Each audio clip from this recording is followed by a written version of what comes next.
In today's video, I'm going to teach you how to connect Calendly to Webhooks. We'll start inside your Calendly account. From your dashboard, open the Integrations and Apps section.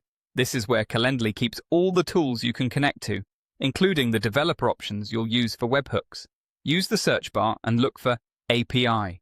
When the API and Webhooks option appears, open it.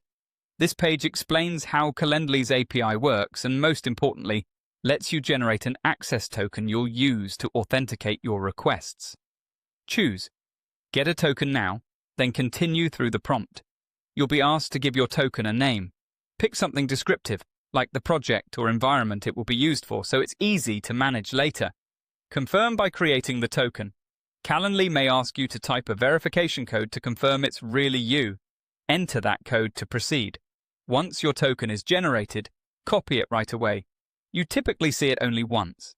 Store it in a secure place such as a password manager or a secrets vault, and avoid sharing it in chats or emails. Treat it like a password, because anyone with this token can access your Calendly data via the API. Next, navigate to the OAuth area. Click Get Started here to open the developer site. While personal access tokens are great for server-to-server automation, OAuth is useful when you're building an app that needs users to securely sign in with their Calendly accounts. Even if you're only using Webhooks, the developer portal is a helpful reference. On the developer site, explore Automate Your Processes.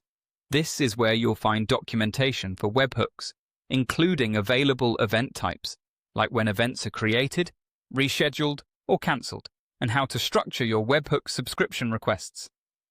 You'll also find guidance on verifying webhook signatures and handling retries, which keeps your automation reliable.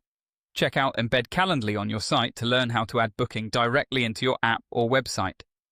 Put your data to work highlights, ways to sync Calendly data with your systems for analytics or operations. And Share Links from your product shows you how to generate and distribute scheduling links programmatically. That's it. You've navigated to integrations and apps, located API and webhooks, created and copied a secure token, and opened the OAuth and developer resources. With your token saved, you're ready to follow the docs to create webhook subscriptions and start receiving event notifications in your endpoint. If you're working in production, remember to use HTTPS, rotate tokens periodically, and log webhook deliveries so you can troubleshoot quickly.